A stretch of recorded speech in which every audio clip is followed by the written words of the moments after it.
नमस्कार दर्शकों, परिपाटी न्यूज़ और आवर हरिद्वार चैनल में आपका स्वागत है। मैं अजीत सिंह कालरा आज पुनः उपस्थित हूँ हरिद्वार के चंद्राचार्य चौक के निकट प्रेमनगर आश्रम में, जहां कल 5 जून से श्री राम कथा का आयोजन होने जा रहा है, जो कि 13 जून तक चलेगा, अर्थात 9 दिन।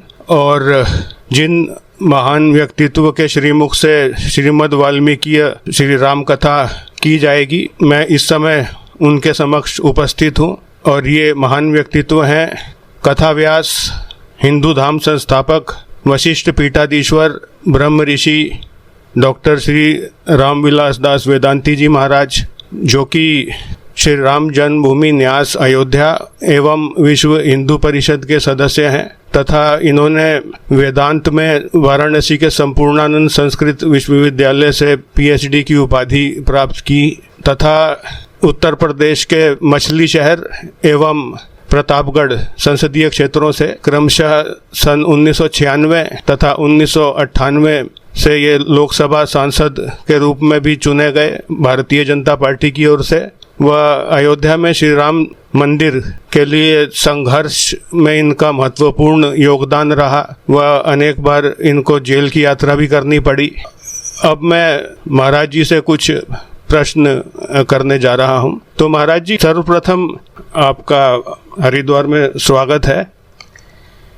हरिद्वार में माँ गंगा के पावन तट पर प्रेमनगर आश्रम, हमारे श्री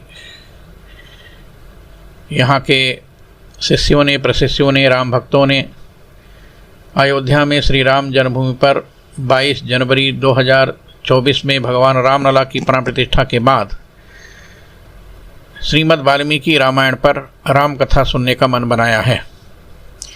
अयोध्या के एयरपोर्ट का नाम महर्षि वाल्मीकि एयरपोर्ट रखा गया। तब से इन लोगों के मन में ये हार्दिक इच्छा थी कि हम हरिद्वार में गंगा के तट पर भी श्रीमद् वाल्मीकि रामायण की कथा सुने। पिछले वर्ष अक्टूबर में हमारे शिष्य सुनील सिंह जी ने एक कार्यक्रम का आयोजन किया था, जहां उनका आवास है, उनके बगल में मंदिर था। उसी मंदिर में सैकड़ों राम भक्त लोग वहां पर पहुंचे थे और वहीं पर ये निर्णय लिया गया कि हम सब लोग मिलकर हरिद्वार में गंगा के पावन तट पर श्रीमद् वाल्मीकि रामायण की कथा सुनना चाहते हैं। सुनकर मुझे बड़ी प्रसन्नता हुई और आज मैं दोपहर को यहाँ पर आया हूँ। वाल्मीकि रामायण राम कथा का आदि काव्य है और संपूर्ण कथाओं का आदि काव्य श्रीमद् वाल्मीकि रामायण है, क्योंकि ब्रह्मा की सृष्टि में सबसे पहले काव्यात्मक रचना जो भी हुई वो वाल्मीकि रामायण की हुई। काव्यम रामायणम कृष्णम सीताया चरितम महत् पौलस्त्य बधमित्येव चकार चरित व्रता। वाल्मीकि रामायण की रचना के पीछे देश के लोगों को आपस में संगठित कर सनातन धर्म की रक्षा कैसे हो सके, इसके संबंध में महर्षि वाल्मीकि ने वाल्मीकि रामायण की रचना प्रारंभ किया है। भगवान प्राप्त राज्यस्य रामस्य वाल्मीकि भगवान ऋषि चकार चरित्रम कृष्णम विचित्र पदमर्थवत्। रावण वध के बाद, राम राज्याभिषेक के बाद महर्षि वाल्मीकि ने जब पराम्बा जगदम्बा जगज्जननी जानकी का निर्वासन हुआ, और निर्वासन के पीछे भी यही था, भगवान राम अंतर्यामी परमात्मा थे। वो चाहते थे कि हमारे पुत्र का जन्म अयोध्या में न होकर एक अरण्य में हो, एक जंगल में हो। इसलिए उन्होंने महर्षि वाल्मीकि का आश्रम चुना और महर्षि वाल्मीकि के आश्रम में माता सीता जब पहुंचती हैं, वहीं पर 2 युगल पुत्र कुश और लव का जन्म होता है। कुश और लव को देखने के बाद महर्षि वाल्मीकि को विश्वास हो गया कि इनके द्वारा राम कथा का विस्तार हो सकता है, और इसीलिए महर्षि वाल्मीकि ने उन दोनों बालकों को वाल्मीकि रामायण की कथा को रटाया। और नैमिषारण्य में गोमती के तट पर अश्वमेध यज्ञ के समय जब राजा राम पहुँचे थे, तब राजा राम के उस यज्ञ में वाल्मीकि रामायण की कथा सुनाने के लिए महर्षि वाल्मीकि ने उन दोनों बालकों को भेजा था। और उन लोगों की सुंदर मंगलमयी दिव्य संगीतमय स्वरों से वाल्मीकि रामायण की कथा सुनने के बाद भगवान राम को बड़ा आश्चर्य हुआ। वहाँ पर गुरु वशिष्ठ जी थे, विश्वामित्र थे, अगस्त्य जी थे, अत्रि ऋषि थे, भारत के सभी हजारों ऋषि मनुए थे। उनके बीच में जो लवकुश ने राम कथा गाया, शायद ही इसके पहले किसी ने राम कथा का इस प्रकार गायन किया होगा। और इसीलिए वाल्मीकि रामायण की रचना के बाद ही महाभारत की रचना हुई और पुराणों की रचना हुई। काव्यात्मक ग्रंथ की रचना सबसे पहले वाल्मीकि रामायण हुआ, और उस वाल्मीकि रामायण का अनुकरण ही महर्षि वेदव्यास जी ने किया है। बाद के जो भी कवि हुए हैं, सब लोगों ने वाल्मीकि रामायण का ही रूप प्रस्तुत किया है। इसलिए ऐसी स्थिति में मैं जहाँ तक समझता हूँ कि संपूर्ण सृष्टि में मानवता की रक्षा के लिए, दानवता को कुचलने के लिए, राक्षसीय संस्कृति को समाप्त करने के लिए भगवान राम ने त्रेता में जो काम किया था, उस काम को जनता के बीच में, जन सामान्य के बीच में हम कैसे ले जाएं, आदिवासियों के बीच में, वनवासियों के बीच में, जनवासियों के बीच में, कोल करातों के बीच में, जंगलों में रहने वाले लोगों के बीच में हम कैसे राम कथा लोगों के बीच में प्रस्तुत कर सकें, इसका एकमात्र उदाहरण महर्षि वाल्मीकि ने प्रस्तुत किया है। महर्षि वाल्मीकि ने 100 करोड़ रामायण की रचना किया था, जिसमें 24,000 श्लोक पृथ्वी में रह गए और बाकी अन्य लोकों में वाल्मीकि रामायण के श्लोकों को बांट दिया गया। ये वाल्मीकि रामायण में सुंदर मंगलमय दिव्य कथा का वर्णन है। और उसी कथा का वर्णन मैं पहली बार हरिद्वार में गंगा के पावन तट पर प्रेमनगर आश्रम में करने वाला हूँ, 5 जून से 13 जून तक। कल 5 जून को लवकुश का जन्म होगा, और लवकुश के जन्म के बाद लवकुश के द्वारा जो राम कथा गाई जाएगी, वही राम कथा पूरे 9 दिनों तक मैं यहाँ के सभी राम भक्तों को सुनाने का प्रयास करूँगा। ये मेरी हार्दिक इच्छा है। तो स्वामी जी ये बताइए कि श्री राम मंदिर निर्माण के संघर्ष की जो प्रेरणा है, वो आप में सन 1984 जब राम जानकी रथ प्रारंभ, आपके उसका प्रेरणा कैसे मिली? सन 84 में अयोध्या में हमारे विश्व हिंदू परिषद के अंतर्राष्ट्रीय अध्यक्ष माननीय अशोक सिंघल जी पहुँचे, और दिगंबर अखाड़ा में पूज्य महंत अवेद्यनाथ जी महाराज की अध्यक्षता में एक मीटिंग हुई, जिसमें हमारे अयोध्या के सभी पूज्य संत लोग थे। हमारे श्री राम बल्लभा कुंज जानकी घाट के महंत श्री हरिनाम दास वेदांती जी थे, पंडित अखिलेश्वर दास जी थे, पंडित सीताराम शरण जी महाराज थे, श्री राम सूरत शरण जी महाराज थे, जगत गुरु पुरुषोत्तमाचार्य जी महाराज थे, और अयोध्या के सभी पूज्य संत महंत थे। पूज्य महंत नृत्य गोपाल दास जी महाराज भी थे उसमें, मैं भी था उसमें, और अयोध्या के प्राय सभी रामायणी और राम भक्त लोग वहाँ पर उपस्थित थे। सबके बीच में पूज्य महंत अवेद्यनाथ जी महाराज ने निर्णय लिया कि रामलला का जो मंदिर है, खंडहर है, उस खंडहर को हटाकर हम सब लोग भव्य रामलला का मंदिर निर्माण करना चाहते हैं। और महंत अवेद्यनाथ जी के इस प्रस्ताव को हमारे देश के सभी संतों ने स्वीकार किया, और इसके बाद राम जानकी रथ चला जनकपुर से, और वो राम जानकी रथ सब जगह घूमता हुआ अयोध्या में आया। अयोध्या में सरजू के पावन तट पर हम लोगों ने राम जानकी रथ का स्वागत किया। फिर वह रथ चला गया लखनऊ में, उसमें उर्मिला पार्क था। उर्मिला पार्क में करीब 5 लाख लोगों ने उस रथ का स्वागत किया, जिसमें मैं था। और सांदीपनी आश्रम के पूज्य स्वामी चिन्मयानंद जी महाराज, जिनके आश्रम में विश्व हिंदू परिषद की स्थापना हुई थी, वो थे। और स्वामी जगतगुरु निवर्तमान शंकराचार्य हमारे हरिद्वार के भारत माता मंदिर के संस्थापक स्वामी सत्यमित्रानंद गिरी जी थे। उनके शिष्य जो इसमें उत्तराधिकारी हैं अवधेशानंद गिरी जी थे। स्वामी वामदेव जी महाराज थे, और हरिद्वार के काफ़ी संत लोग थे, और उसमें मैं था। पूज्य नित्यगोपाल दास जी थे, पूज्य परमहंस जी थे, और शांतानंद सरस्वती जी थे। जगतगुरु शंकराचार्य बद्रिकाश्रम के शंकराचार्य जी थे, पूज्य महंत अवेद्यनाथ जी थे, स्वामी वामदेव जी थे। ये सारे महात्मा लोग थे, मंडलेश्वर लोग थे, जगतगुरु जी लोग थे। उन सब के बीच में ये प्रस्ताव रखा गया कि हम तब तक शांति से नहीं बैठेंगे जब तक अयोध्या में भगवान रामलला के मंदिर का निर्माण नहीं हो जाता। जब ये आंदोलन प्रारंभ हुआ, उस समय नारायण दत्त तिवारी उत्तर प्रदेश के मुख्यमंत्री थे, और इसके बाद कई मुख्यमंत्री बदले गए। श्रीपति मिश्रा मुख्यमंत्री बने, फिर वीर बहादुर सिंह मुख्यमंत्री बने, फिर मुलायम सिंह यादव मुख्यमंत्री बने, मायावती मुख्यमंत्री बनी और अखिलेश यादव मुख्यमंत्री बने। इन सब लोगों के मुख्यमंत्रित्व काल में मैं लगभग 25 बार जेल गया। उस समय अशोक सिंघल जी हमारे अयोध्या के वशिष्ठ भवन, जो मेरी मूल पीठ है वशिष्ठ पीठ, उसमें विराजमान थे, वहीं रहते थे। और उसी बीच मोरोपंत पिंगले राष्ट्रीय स्वयंसेवक संघ के नागपुर से आए और उन्होंने अयोध्या में हर वार्ड में मीटिंग किया। और परिणाम ये हुआ, उस मीटिंग का प्रभाव ये हुआ कि हम सब लोगों ने मिलकर राम जन्मभूमि पर भव्य रामलला मंदिर निर्माण का जो अभियान चलाया, उसका परिणाम ये हुआ कि अटल बिहारी वाजपेयी पहली बार सन 1996 में प्रधानमंत्री बने, फिर दूसरी बार प्रधानमंत्री बने, फिर तीसरी बार प्रधानमंत्री बने। और इसके बाद 2014 में नरेंद्र दामोदर दास मोदी जी ने भी राम जन्मभूमि मंदिर निर्माण का जो आंदोलन चला था, उसका परिणाम हुआ कि मोदी जी भी पहली बार भारी मतों से जीतकर और भारत में भाजपा की पूर्ण बहुमत से सरकार बनाया। इसके बाद 2019 में भी सरकार बनाया और अब 2024 में भी नरेंद्र मोदी जी के नेतृत्व में सरकार बनने जा रही है। हमको पूर्ण विश्वास है कि सनातन धर्म की रक्षा के लिए, हिंदुत्व की रक्षा के लिए राम जन्मभूमि का आंदोलन जो था वो बहुत श्रेयस्कर था।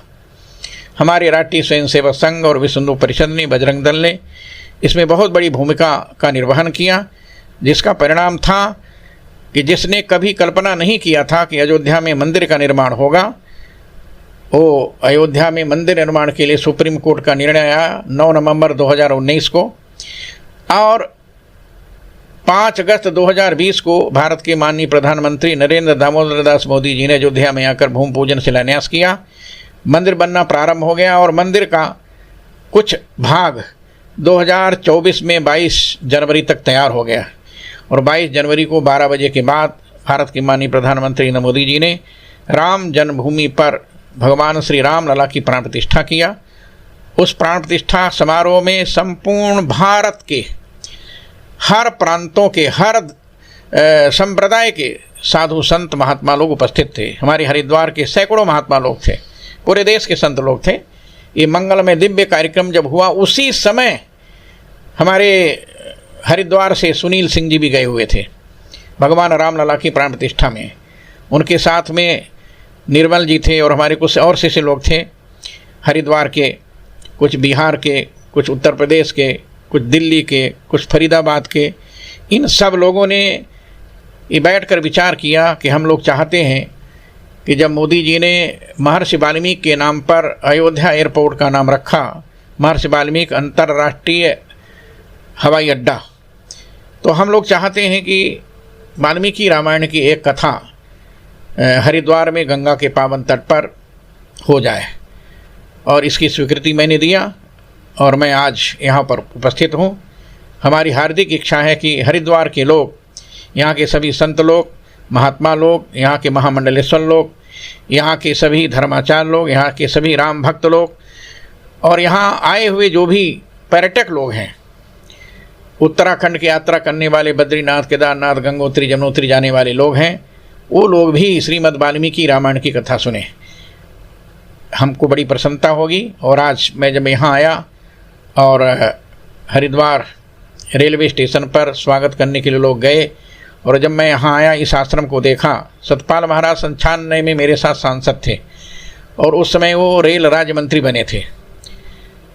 तब से हमारी उनकी मुलाकात है और उन्होंने मुझसे उस समय कहा था कि वेदांती जी, यदि आप कथा कहते हो तो कभी आई हमारे आश्रम में भी कथा कहिए। लेकिन उस समय ये अवसर प्राप्त नहीं हो सका। लेकिन हमारे परम प्रिय श्री सुनील सिंह जी ने अपनी मित्र मंडली को यहाँ पर इकट्ठा किया और पिछले वर्ष अक्टूबर में मैं यहाँ आया था भगवा हिंदू सेना के उद्घाटन में। एक बड़ा कार्यक्रम था प्रेम आश्रम के बगल में ही। तो उसी समय जहाँ इनका आवास है, एक मंदिर में इन्होंने कुछ भक्तों को बुलाया था। मैंने वहाँ वाल्मीकि रामायण की चर्चा करीब 1 घंटे तक किया था। वहीं पर ये निर्णय लिया गया था कि हम लोग सब मिल करके वाल्मीकि रामायण कथा सुनना चाहते हैं। आज ये अवसर आया और मैं यहाँ पर आया हूँ। सतपाल महाराज की इस पावन आश्रम को देखने के बाद मुझे हार्दिक प्रसन्नता हुई। शायद अयोध्या में तो इतना बड़ा आश्रम नहीं है और हरिद्वार में भी मैंने बहुत बड़े बड़े आश्रमों को देखा, लेकिन इतना दिव्य भव्य आश्रम की जो व्यवस्था सुव्यवस्था और यहाँ के रहने वाले लोगों की जो मानसिकता थी, जो भक्ति भावना थी, जो प्रेम था, जो स्नेह था, जो अनुराग था, इसको देखने के बाद मुझे हार्दिक प्रसन्नता हुई। और मुझे ऐसा लगता है कि 9 दिनों तक की इस वाल्मीकि रामायण की कथा में हमारे हरिद्वार के रहने वाले और बाहर के रहने वाले लोगों के द्वारा मंगलमय दिव्य आयोजन का लाभ लोगों को प्राप्त होगा, ऐसा हमको पूर्ण विश्वास है। अच्छा, देश अंग्रेजी दासता से स्वतंत्र हुआ सन 1947 में, परंतु उसके बाद 77 वर्ष बाद सन 2024 में भगवान राम को निवास प्राप्त हुआ अयोध्या में। और क्या कारण हो सकता है कि इतना लंबा संघर्ष करना पड़ा और पूर्ववर्ती जो सरकारें केंद्र में कांग्रेस और उत्तर प्रदेश में सपा बसपा, ये क्यों नहीं चाहते थे कि भगवान श्री राम को निवास प्राप्त हो और वो इतना कड़ा संघर्ष करने की आवश्यकता क्यों आन पड़ी? देखिए, आज़ादी के बाद भारत के लोग चाहते थे कि भारत के हिंदू मंदिरों को भी आज़ादी मिले और पार्लियामेंट में एक प्रस्ताव पंडित जवाहरलाल नेहरू ने प्रस्तुत किया था, वो भी सरदार वल्लभ भाई पटेल के निर्देश पर, कि हम चाहते हैं कि गुलामी के काल में जिन मंदिरों को तोड़ा गया, ऐसे मंदिरों को तुरंत जिस धर्म के लोगों के पास था, उन धर्म के लोगों के पास उन मंदिरों को वापस कर दिया जाए। सरदार वल्लभ भाई पटेल के इस प्रस्ताव को पंडित जवाहरलाल नेहरू ने स्वीकार नहीं किया, लेकिन सरदार वल्लभ भाई पटेल ने गुजरात का जो मंदिर था सोमनाथ मंदिर का निर्माण उन्होंने कराया और इसके बाद प्राण प्रतिष्ठा के लिए वो चाहते थे कि भारत के राष्ट्रपति और प्रधानमंत्री भी रहें, लेकिन भारत के राष्ट्रपति ने स्वीकृति जब दे दिया तो उस समय के तत्कालीन प्रधानमंत्री पंडित जवाहरलाल नेहरू ने कहा, नहीं, आप धर्मनिरपेक्ष भारत के राष्ट्रपति हैं, आपको किसी हिंदू मंदिर में जाकर प्राण प्रतिष्ठा नहीं करनी चाहिए। तब डॉक्टर राजेंद्र प्रसाद ने कहा था कि यदि हिंदू होने के नाते मैं भगवान शिव के मंदिर में प्राण प्रतिष्ठा करने नहीं जा सकता तो फिर मैं इस पद में रहने का अधिकारी नहीं हूँ, और यदि मैं वहाँ नहीं जाऊँगा तो त्याग पत्र ले लीजिए, लेकिन मैं प्राण प्रतिष्ठा करने जरूर जाऊँगा। जवाहरलाल नेहरू जी नहीं गए, लेकिन डॉक्टर राजेंद्र प्रसाद जी गए, उन्होंने प्राण प्रतिष्ठा किया। आज़ादी के बाद ही चाहिए था कि राम जन्मभूमि को मुक्त कर देते, काशी विश्वनाथ को मुक्त कर देते, भगवान कृष्ण की जन्मभूमि को मुक्त कर देते, लेकिन उस समय कांग्रेस ने तुष्टीकरण की नीति अपनाया और तुष्टीकरण की नीति के कारण उन्होंने 370 दे दिया जम्मू कश्मीर को, 35 दे दिया कश्मीर को, जिसका दुष्परिणाम हुआ कि भारत का कोई भी हिंदू जम्मू कश्मीर का नागरिक नहीं बन सकता और विश्व के किसी देश का भी मुसलमान जम्मू कश्मीर का नागरिक बन सकता है। ये जो दिया गया, और जम्मू कश्मीर की लड़की या लड़के की शादी जम्मू कश्मीर के बाहर होती है तो उसकी नागरिकता समाप्त कर दी जाती थी।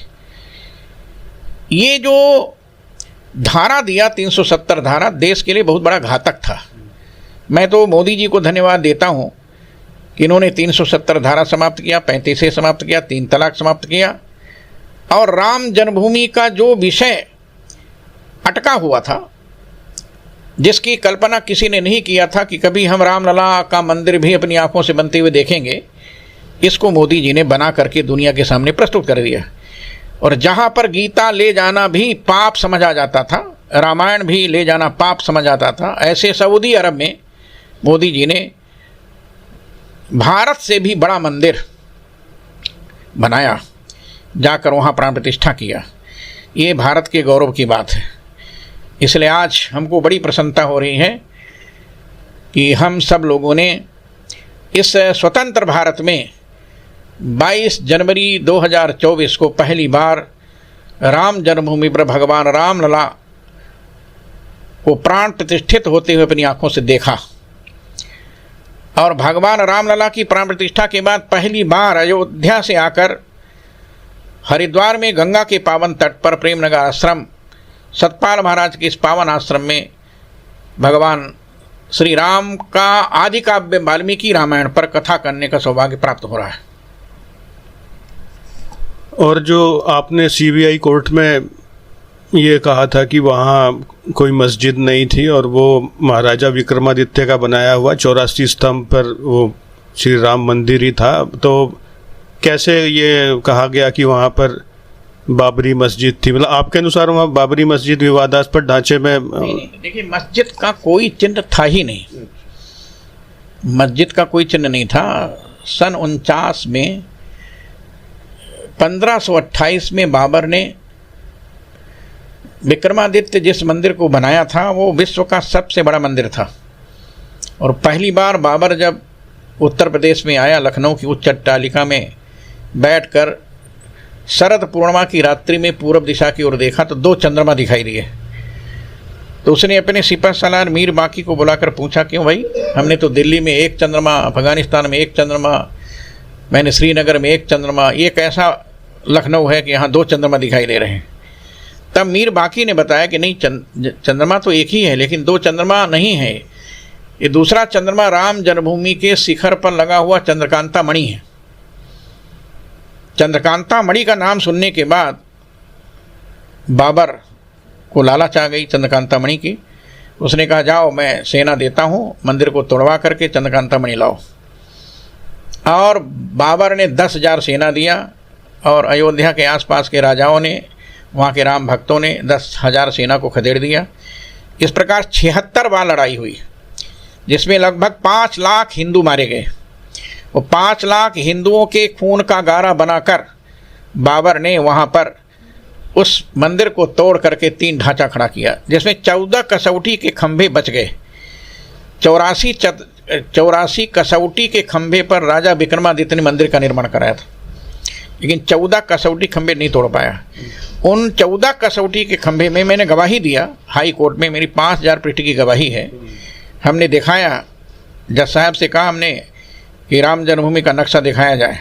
जब राम जन्मभूमि का नक्शा दिखाया तो उसमें 14 कसौटी खंभे थे, उसमें गणेश जी की मूर्ति, दुर्गा जी की मूर्ति, हनुमान जी की मूर्ति, शंकर भगवान की मूर्ति, त्रिशूल के चिन्ह, ओम के चिन्ह, स्वास्तिक के चिन्ह, शंख चक्र गदा पद्म के चिन्ह, धनुष बाण के चिन्ह सब दिखाई दिए।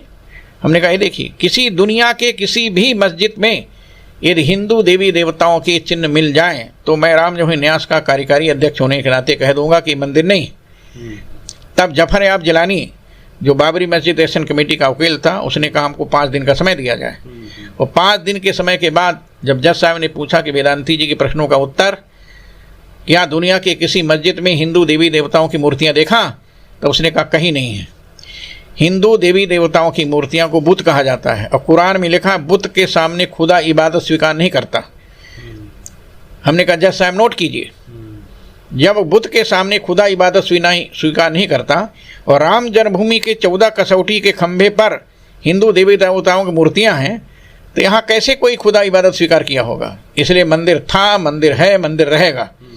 ये मेरी गवाही थी और यही मेरी गवाही गई सुप्रीम कोर्ट, और सुप्रीम कोर्ट के माननीय जजों ने मेरी गवाही को स्वीकार किया और कहा कि वाल्मीकि रामायण का मैंने प्रमाण दिया था।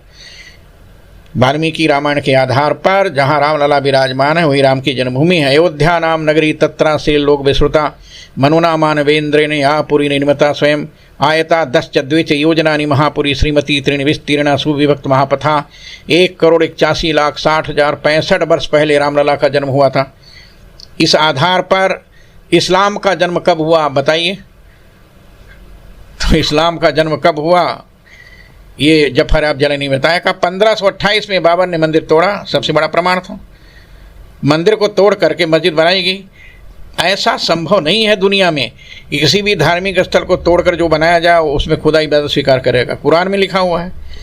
इसलिए हमने सिद्ध किया कि जहाँ रामलला विराजमान वही राम की जन्मभूमि है। मस्जिद का कोई चिन्ह न था, न है, न रहेगा। इसलिए वहाँ पर मंदिर का निर्माण होना चाहिए। और हमने 6 दिसंबर 1992 को मंच पर खड़े होकर के उस ढांचा को तोड़वाया। हमने कहा जब तक ढांचा रहेगा तब तक मंदिर का निर्माण नहीं होगा, इसलिए ढांचा तोड़ो, मंदिर का निर्माण कराओ। और उसका संकल्प मैंने कराया, उस ढांचा को तोड़ने का संकल्प मैंने कराया। वो जैसे आपने ये कहा था कि बाबर कभी अयोध्या गया ही नहीं था, तो वो बाबर ने तोड़ा नहीं, तुड़वाया? बाबर कभी अयोध्या नहीं गया, बात सत्य है। बाबर अयोध्या कभी गया नहीं। यदि अयोध्या गया होता तो उसके नाम पर कहीं बाढ़ होता, कोई मोहल्ला होता, कोई घाट होता, कोई गांव होता। बाबर के नाम पर कोई चिन्ह अयोध्या में है ही नहीं, न कोई बाढ़ है, न कोई मोहल्ला है, न कोई घाट है। बाबर के नाम पर यहाँ आपके कुरुक्षेत्र के पास में एक गांव है, बाबर गांव। लेकिन अयोध्या माने उत्तर प्रदेश में बाबर के नाम पर कोई गांव नहीं है, पूरे उत्तर प्रदेश और में। कोई धर्मस्थल किसी शासक के नाम पे होना ये भी आश्चर्यजनक है, क्योंकि धर्मस्थल या तो भगवान के नाम पर या किसी गुरु के नाम पर हो सकता है। अयोध्या में गुरु नानक देव जी गए थे और उनका गुरुद्वारा बना हुआ ब्रह्मकुंड गुरुद्वारा, और वहाँ से वो रामलला का दर्शन करने राम जन्मभूमि जाते थे। औरंगजेब ने गुरु नानक जी को वहीं पर गिरफ्तार किया था, ये भी इतिहास में पढ़ा होगा आप लोगों ने। इसलिए अयोध्या में राम जी के अलावा और दूसरा कोई चिन्ह है ही नहीं। वहाँ पर दशरथ घाट, कौशल्या घाट, कैकई घाट, सुमित्रा घाट, राम घाट, ये सारे घाट हैं, लेकिन और किसी के नाम पर कोई घाट नहीं है। तो ये बात सत्य है कि जो कई सिखों ने भी संघर्ष किया राम मंदिर को बचाने के लिए? सत्य है। गुरु नानक जी की सेना और गुरु तेग बहादुर जी की सेना वहाँ गई हुई थी राम जन्मभूमि मंदिर निर्माण करने के लिए। बहुत बड़ा संघर्ष किया सिखों ने, और उसका परिणाम था कि हम लोगों ने भी गुरु ग्रंथ साहब का वहाँ पर अनुष्ठान कराया था, जिसमें पंजाब के, हरियाणा के सब सिख लोग गए हुए थे, और 1 महीने तक उन्होंने गुरु ग्रंथ साहब का पाठ किया था। ये तो सब प्रमाण है, साक्षी है, सब सारे लोग उपस्थित थे वहाँ पर। और जैसा आपने एक बार ये कहा था कि जो श्री राम मंदिर है उसकी ऊंचाई 1111 फीट होनी चाहिए ताकि वो श्रीलंका, पाकिस्तान और बांग्लादेश से दिखे। देखिए, मैं तो चाहता था कि विश्व का सबसे ऊंचा मंदिर बने, और इसके लिए मैंने लड़ाई भी लड़ा। इसके लिए मैंने मोदी जी को पत्र लिखा, और गृहमंत्री को पत्र लिखा, महामहिम राष्ट्रपति को पत्र लिखा, मुख्यमंत्री को पत्र लिखा, राम जन्मभूमि तीर्थ क्षेत्र ट्रस्ट के अध्यक्ष को पत्र लिखा, और महामंत्री को पत्र लिखा। पहले इसकी ऊंचाई 124 फुट थी, लेकिन मेरे पत्र के बाद इसकी ऊंचाई 161 फुट की गई। पहले ये 2 मंजिला था, लेकिन मेरे पत्र के बाद इसकी ऊंचाई बढ़ा करके 2 मंजिला कर दी गई। पहले परिसर छोटा था, लंबाई चौड़ाई छोटी थी, अब लंबाई चौड़ाई लगभग 351 फुट कर दी गई, समझे ना। चौड़ाई लगभग 250 फुट कर दी गई। ये मेरे पत्र के बाद हुआ सब, और मुझे पूर्ण विश्वास है कि अब विश्व में सबसे अच्छा मंदिर श्री राम जन्मभूमि का इस समय है, और उत्तरोत्तर बन रहा है, आगे बढ़ता जाएगा। तो आप जैसे आपकी पारिवारिक पृष्ठभूमि, आपके पिताजी जैसे आपने तो वेदांत में पीएचडी किया, फिर आप संघर्ष में रहे, और मैंने वाल्मीकि रामायण पर पीएचडी किया है। और मैं जब 14 साल का था तब घर से आया था, घर द्वार छोड़ करके अयोध्या, और अयोध्या में पढ़ा, फिर जा करके वाराणसी में पढ़ा। वाराणसी से ही मैंने वेदांताचार्य किया, पीएचडी किया, और इसके बाद मैं सीधे राम जन्मभूमि आंदोलन में, अशोक सिंघल जी ने हमको कहा कि आप मेरे साथ चलिए। 26 वर्ष की आयु में शायद आपने यह आरंभ किया संघर्ष? नहीं, हाँ, 84 में आपकी आयु 26 वर्ष रही होगी। तो आपने मतलब सारा जीवन आपने इसी में ही? पूरा जीवन इसी में लगा दिया, पूरा जीवन।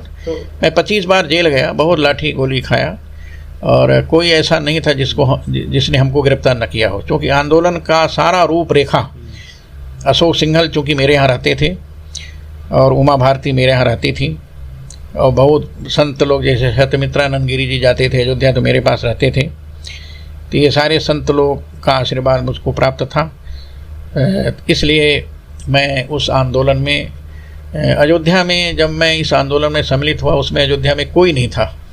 हमारे आने के बाद फिर धीरे धीरे संत लोग सम्मिलित हुए, और बाद में पूरी अयोध्या हमारे साथ में आ गई।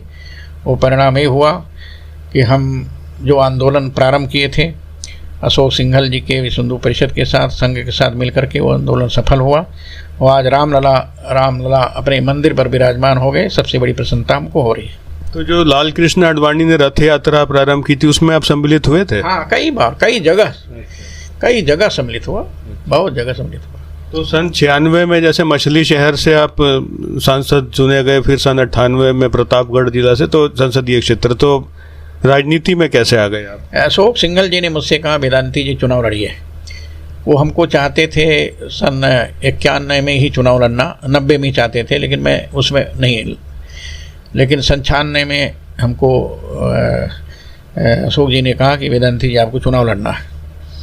तो हमने कहा ठीक है, जो सीट कभी ना जीती हो भाजपा के हमको दे दीजिए। तो मछली शहर लोकसभा सीट कभी नहीं जीती थी, मैं वहाँ लड़ा, चुनाव जीता। प्रतापगढ़ फिर दोबारा दिया कि प्रतापगढ़ भी भाजपा कभी नहीं जीती थी, मैं गया तो वहाँ जीत गई। इसके बाद हमको दे दिया गया अमेठी 2004 में। तो चूँकि अमेठी में राहुल गांधी युवराज थे, पहली बार लड़े थे, इसलिए मैं वहाँ चुनाव लड़ा और हार गया।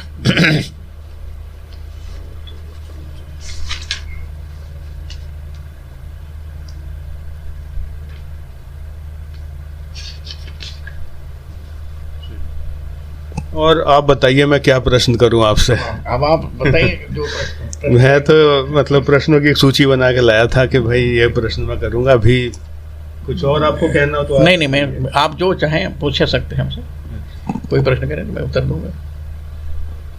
तो आपके पिताजी क्या कार्य करते थे? हमारे पिताजी पुरोहित कार्य करते थे, पंडित थे। अच्छा। कुल पुरोहित थे। अच्छा। और बहुत बड़े विद्वान थे व्याकरण के। तो ठीक है वेदांती जी महाराज, आपका कल से कार्यक्रम श्री राम कथा श्रीमद् वाल्मीकि आरंभ हो रहा है और 9 दिन निरंतर श्रवण करने का एक सौभाग्य हमारा है कि आप पधारे अयोध्या से हरिद्वार। आपका बहुत धन्यवाद। ठीक, बहुत बहुत धन्यवाद।